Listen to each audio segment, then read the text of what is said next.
د سپوږمۍ تر کلي.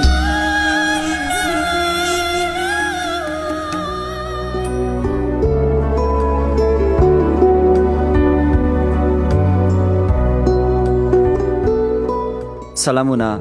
د سپوږمۍ تر کلي د خپرونې درنو مینوالو ستړي مشئ. تېره شپه مو د وړانګې ناول دویمه برخه واورېده. نن شپه مو د دې ناول دریمې برخې ته هرکلی کوم. په تېره برخه کې مو واورېدل چې زرغون له ګلمکۍ سره تر ناندرو او لانجو وروسته د خیمو په منځ کې نوو راغلو میلمنو ته ځانونه رسوي. هلته د دفتر دیواله ته ډډه وهي، خپله کتابچه راوباسي، په زنګانې تکیه کوي او دغه جملې پې باندې لیکي: ورځ دونۍ، نیټه د 2000 لومړي کال د نومبر 2، ځای اشغرکم، صدا کرمه ایجنسي.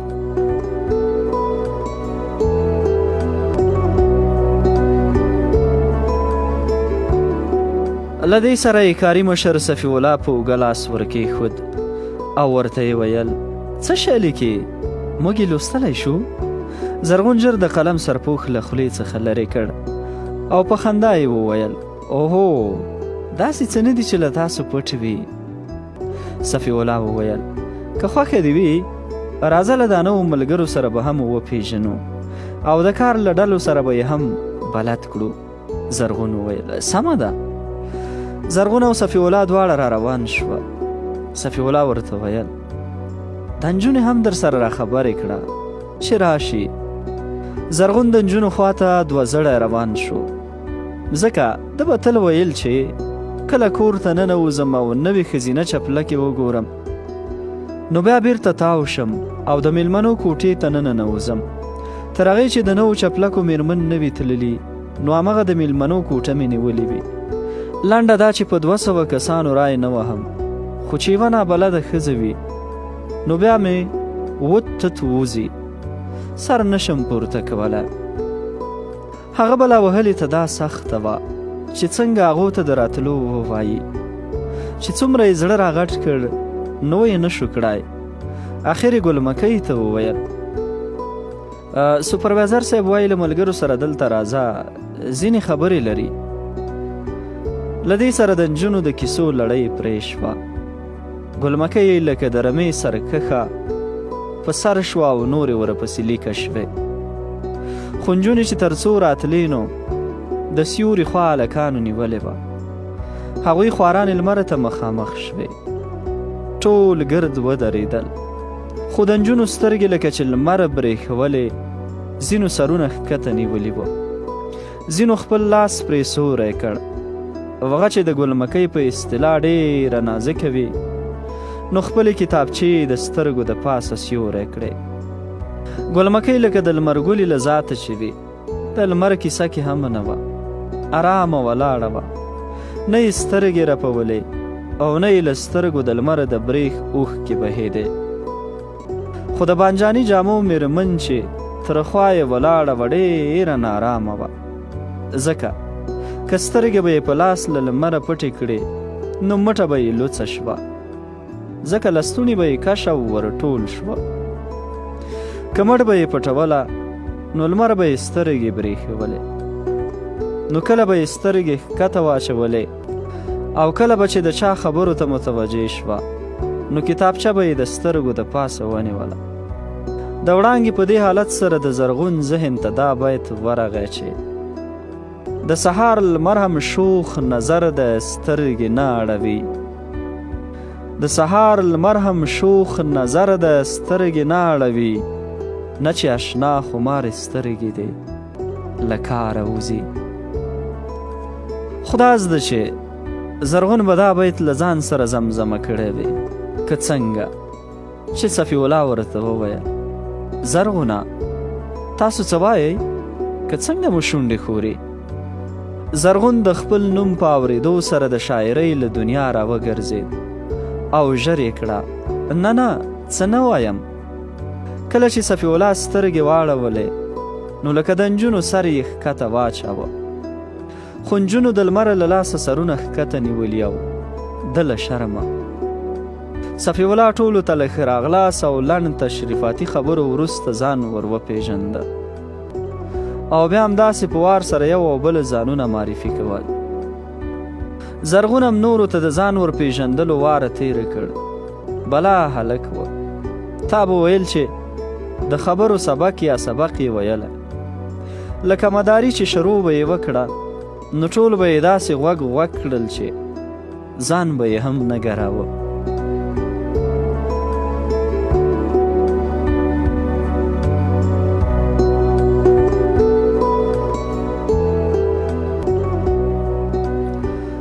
د زرغون د خبرو په پای کې صفي الله وویل: زرغون زموږ د ډیرو تکړه او هغو ملګرو له ډلې څخه دی چې موږ پرې ویاړو.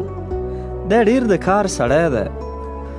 صفي الله تر دې د مخه هم څو ځله نورو ته هغه ستایلی و، خو نننۍ ستاینې یې زرغون ته ښه خوند ورکړ او د مننې په دود یې سر وښوراوه. بیا صفي الله د زرغون د څنګ کس ته ګوته ونیوله او ویې ویل: وبښئ چې ما په منځ کې مداخله وکړه. تاسو د څنګ ملګري هم ځان نورو ته ور وپېژن، ان تر دې چې د پېژندګلۍ واره تر ګلمکۍ ورسېد. ګلمکۍ نو د بلا لور وه. د ځان په غټېدلو سخته پوهېدله. په خبرو خبرو او بخښنه بخښنه کې به یې 20 کارونه او دندې له ځانه پورې وتړلې. د ګلمکۍ بل کمال دا و چې په دغسې غونډو کې به یې کله ناکله خپل غږ په څو ډوله اړاوه. کله به د ژبې په سر، کله په تالو او کله هم په ستوني کې غږېدله. نن یې هم دغه ټولې پېښې وکړې. ځان یې دومره وستایه چې نورې ښځې یې په ځانونو پورې حیرانې کړې. کله چې وړانګې ځان نورو ته ورپېژانده نو نه پوهېږم چې د ګلمکۍ تر اغېز لاندې راغلې وه او که څه بلا. ماضي یې شونډې سره بېرته شوې او فکر نه کوم چې تر دې او د څنګ له 2 ښځو مواره بل چا دې څه اورېدلې وي. صفي الله ورته وویل: وبښئ خورکۍ، موږ خو څه شی وانه اورېدل، که لږ په لوړ غږ ووایئ. د صفي الله له دې خبرې سره وړانګه نور هم بلا ووهله. ته به وایې چې ټول عمر یې څوک نه دي لیدلي. شونډه یې وچیچله. کله چې ښځو ورته وویل چې بیا ځان معرفي کړه نو لنډې په لړزېدلې غږ وویل: زه وړانګه یم. زرغون په زړه کې وویل: رښتیا هم وړانګه یې، د لمر وړانګه، د سپوږمۍ وړانګه، د ډیوې وړانګه او داسې نور. له دې سره د صفي الله په لاس کې مخابره وچونګېده او د 03 غږ پورته شو. صفي الله ژر مخابره له چپ لاس څخه ښي لاس ته کړه، خولې ته یې نږدې کړه. 03 اوري سلام. له هغې خوا د سلام د ځواب له ورکولو وروسته ورته وویل شول: نن 10 بجې په سده کې غونډه ده چې ستاسو ګډون هم پکې حتمي دی. صفي الله د پوهېدو او ورتلو ډاډ ورکړ. د مننې او مخکې تر ویلو وروسته یې ساعت ته وکتل. زرغون ته یې وویل: 10 باندې 9 بجې دي، ایله تر 10 ور ورسېږم. ته له دوی سره اوسه، د کار په ډول یې وپوهوه او که هره ستونزه وه مرسته ورسره وکړه. زه هم ژر راستنېږم. وروسته یې ټولو ته مخ واړوه. زرغون له تاسو سره دی او زما تر راتلو پورې چې څه ستونزه وه نو له ده سره یې شریکه کړئ. د خدای پامانۍ په دود یې ټولو ته لاس وښوراوه او چې کله روانېده نو ویل یې: ټولو ته ښه ورځ.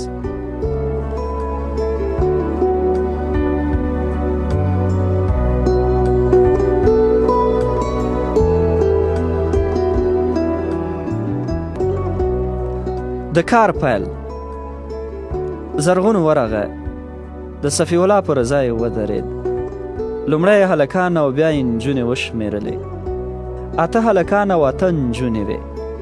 وروسته یې نورو ته ویل: هلکان او نجونې یو برابر دي، نو انشاءالله د جوړولو کې کومه ستونزه نشته. نو یو هلک او یوه نجلۍ به سره وویشو. خو زموږ دا پخواني ملګري البته هلکان به له نوو خویندو او زموږ پخوانۍ همکارانې به له نوو ورونو سره جوړه شي، ځکه پخواني ملګري څه ناڅه له کار سره بلد دي. نو چې یو بلد او یو نابلده سره جوړه شي کار به اسانه شي، ځکه هر یو کولی شي چې نوی کاري ملګری یا ملګرې په اسانه وپوهوي او د کار له ډول سره یې بلد یا بلده کړي. د نوو راغلو هلکانو له ډلې څخه یو تن وویل حتمي ده چې یو هلک او یوه نجلۍ وي. زرغون وویل اوهو، ځکه هلک د کمپ له نارینه‌وو او نجلۍ د کمپ له ښځو سره خبرې کوي. د هغوی ستونزې او غوښتنې به لیکي او بیا به یې دفتر ته په لیکلې بڼه ورسپاري. که هلک او نجلۍ نه وي نو دا کار سم پر مخ نشي تللی، په دې چې دا ټول د اطراف او کلو خلک دي. دوی نه غواړي چې له میرمنو سره یې پردي نارینه خبرې وکړي. نو دې ته په پام سره به البته ستاسو په خوښه زموږ د ډلې هلکان له نوو راغلو خویندو او نوې راغلې خویندې به زموږ له پخوانیو ورونو او ملګرو سره په ګډو جوړو کې وویشو. ګلمکۍ وویل چې ستا خوښه ده نو زموږ له ان پرون در سره خوښه وه. زرغون مننه، خو د نوو ملګرو خوښه هم شرط ده، په دې چې دوی میلمانه دي.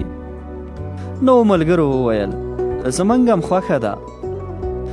زرغون چې د هلکانو په کتار کې ولاړ و له خپله ځایه څو ګامه هاخوا د دواړو کتارونو منځ کې ودرېد. بیا یې نوي راغلي هلکان رابیل کړل، څلور واړه یې لیکه ودرول. بیا یې خپلې پخوانۍ کاري همکارانې هغوی ته مخامخ ودرولې. په خپله د هلکانو نجونو په منځ کې د دواړو کتارونو په یوه واټن ودرېد. ښي لاس یې د نجونو د کتار لومړنۍ نجلۍ یعنې ګلمکۍ او چپ یې د هلکانو د کتار لومړني تن ته ونیو او له دواړو سره یې وویل یو او دا هم یو.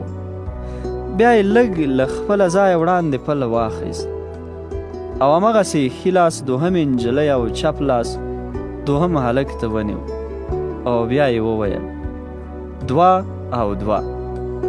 همداسې یو ګام مخکې ته او تر 4 پورې شمیر یې وکړ.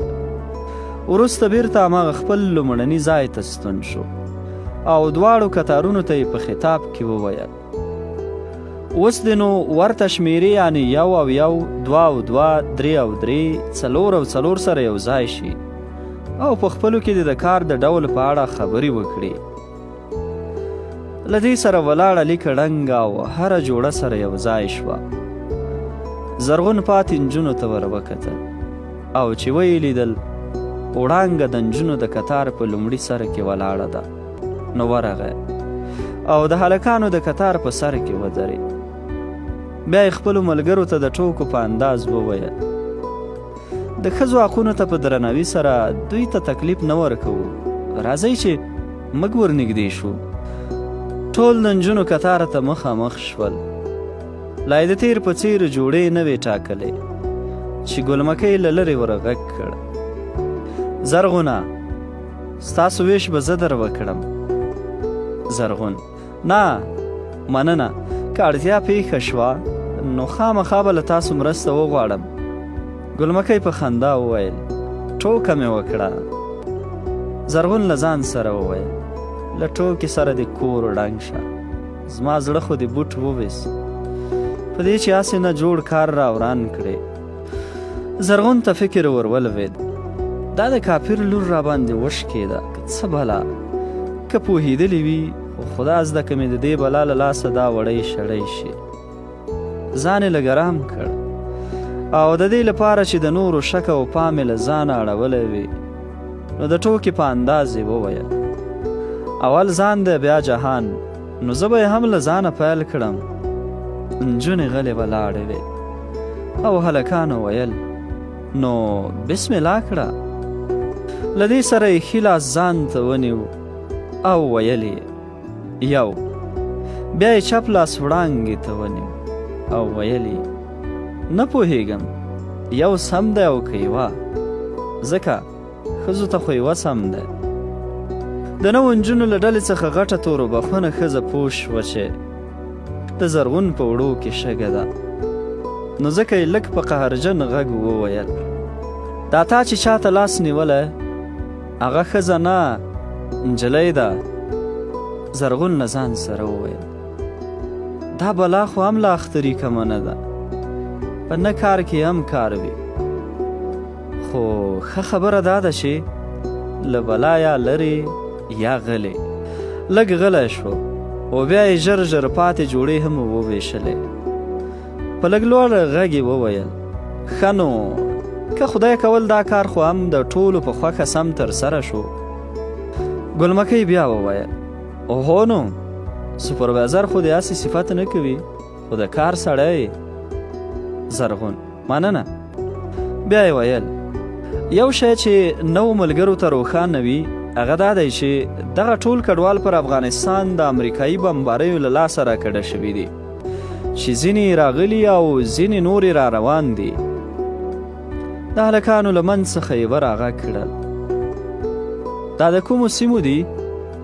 زرغون د بیلابیلو سیمو دي، د پکتیا، لغمان، خوست، کندوز، جلال آباد، د بیلابیلو سیمو دي. چې کوم ځای ووایې د هغه ځای خلک پکې شته. دوی زیات ځورېدلي، ستونزې او کړاوونه یې لیدلي او په ډېر بد حالت کې د کلي او کور پرېښودو ته اړ شوي چې دغو ټولو د دوی په روان بدن اغېز کړی.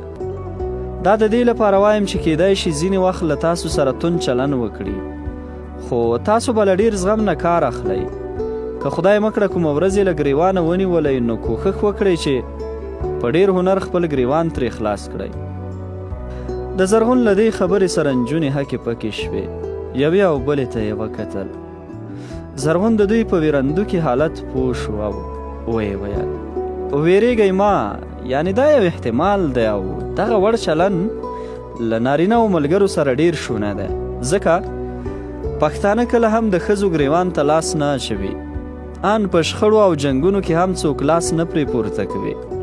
نو تاسو ډاډه واوسئ.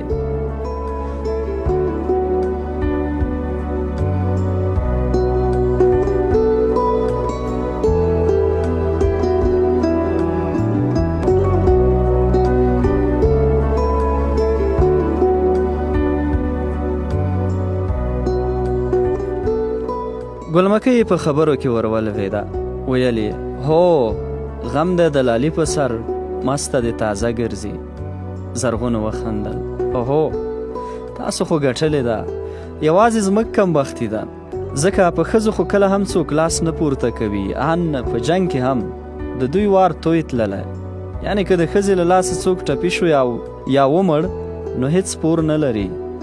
نو تاسو خو هیڅ اندېښنه مه کوئ، د تاسو کار له ښځو سره ده او ښځو سره خو په ژبه پوهیږئ، ځکه کاخ خو د کاخ په ژبه ښه پوهیږي.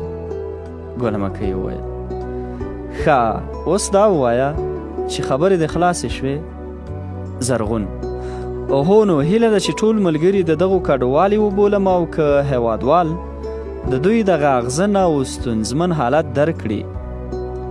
د وړانګې څنګ ته ولاړې چاغې ښځې د پوښتنې په دود لاس پورته کړ. ویې ویل له درک څخه د هدف څه دی؟ زرغون هدف مې دا دی چې د دوی په حالت ولورېږئ، ستونزې معلومې کړئ، د اسانتیاو په برابرولو کې مرسته ورسره وکړئ، د خبرو او ډاډ ورکولو له لارې زغم ورکړئ او په دې وپوهوئ چې تاسو د دوی د ستونزو د هوارولو لپاره یاستئ. څو په تاسو باور وکړي او خپلې ستونزې په ډاډه زړه درته ووایي. چې خبره نوره هم را لنډه کړم نو ښه او سم چلن ورسره وکړئ. څو د خپل ښه چلن له مخې هغوی هم دې ته واڅوئ چې له نورو سره ستاسو په څېر واوسي. وروسته زرغون خړو خیمو ته لاس ونیو او کړی د کمپ لاره ستاسو پر مخ پرانیستې ده. ټولو یو بل ته وکتل او په سترګو کې سره پوه شول. هر یو له خپلې جوړې سره د کمپ په خوا ور وکټېدل. د وړانګې لکه ترهېدلې هوسۍ واڼې وتلې وې. غټې غټې سترګې په حیرانۍ یوه او بله خوا اړولې. څو ځله یې زرغون ته په پوښتونکي انداز وکتل. زرغون ورته وویل یوه شیبه زه مې له خونې کتابچه راخلم او ژر راځم. زرغون له کتابچې پسې لاړ او وړانګه د دفتر مخې ته په لوی میداني کې هماغسې حیرانه ولاړه وه. لږ ځنډ وروسته یې د پښو څپا تر غوږ شوه چې مخې ور واړوه نو زرغون وه. دواړه د کمپ لورو ته وخوځېده لکه له یو بله چې مروره وي. تر ډېره ځایه غلي روان وه. د خیمو مخ ته ولاړو ماشومانو په هیلهمنو سترګو له شا شا پسې کتل. د دوی په لیدو وړانګې شونډې بېرته کړې او زرغون ته یې وویل خلک وایي چې ماشومتوب د بېغمۍ عمر وي، خو دا بېچارهګانو وګوره د ماشومتوب په عمر کې حیران او اندېښمن دي. زرغون او وړانګه تر ډېره د دوی په اړه وغږېدل. زرغون یې د لوږې غم کاوه او وړانګې سره یې د ښوونځي اندېښنه وه او همدا به یې ویل دا د هېواد راتلونکی ځواک دی. دا خواران چې له ځانونو پورې حیران دي نو هېواد ته به څه وکړي؟ دوی په همدې خبرو کې وه چې وړاندې د یوې خیمې مخې ته 3 ماشومانو ته چې مخونه او لینګې په خاورو سپېره وه. زرغون د وړانګې پام ور واړاوه او ورته ویل ها وګوره څومره ګلالي ماشومان دي. وړانګې لومړی ماشومانو ته وکتل او بیا یې د سترګو له کنجونو زرغون ته وکتل او ویې ویل د دغه خوارانو کوم ځای ګلالی دی؟ نه ګورې د هغوی له مخونو خو سپېرې خاورې دوړېږي. زرغون د دې لپاره چې خپله غچې ورڅخه اخیسته وي وویل دا خو یې نو په مور کېږي. وړانګ ته څه وایې چې مور بیچاره خو به یې ډېره کراره ناسته وي، هغې ته به د کور نور 100 غمونه ورله غاړې وي، له یوه لاسه ټک نه خیږي. زرغون نو څنګه دې زړه ده چې پلار یې بړې ورته راووهي او ویې وینځي؟ وړانګ هو نو څه پردي خو نه دي، خو خپل اولادونه یې دي او که وینځي هم نه نو بیا دې خپلې مېرمنې ته ووایي. زرغون لږ په خندا وویل ولې ته څه وایې چې مور به یې ړنده وي نه به یې ویني؟ وړانګ ځینې میندې له ړندو هم بدترې دي، ځکه هغوی وایي په وینځلو نه کیږي، ماشومان دي چې یو ساعت یې ووینځي نو بل ساعت ته بیرته په خاورو کې مستي کوي، جامې او ځانونه په خاورو لړي. تا به ویل وړانګه او زرغون یو او بل ته نه بلکې ځمکې ته غږېږي، ځکه دواړو به سرونه ځوړند ځمکې ته نیولي وو او غږېدل به. زرغون لږ وړاندې د خیمې مخې ته د ولاړو ماشومانو له ډلې څخه غټکي ته د ورتلو اشاره وکړه. ماشوم منډه ور واخیسته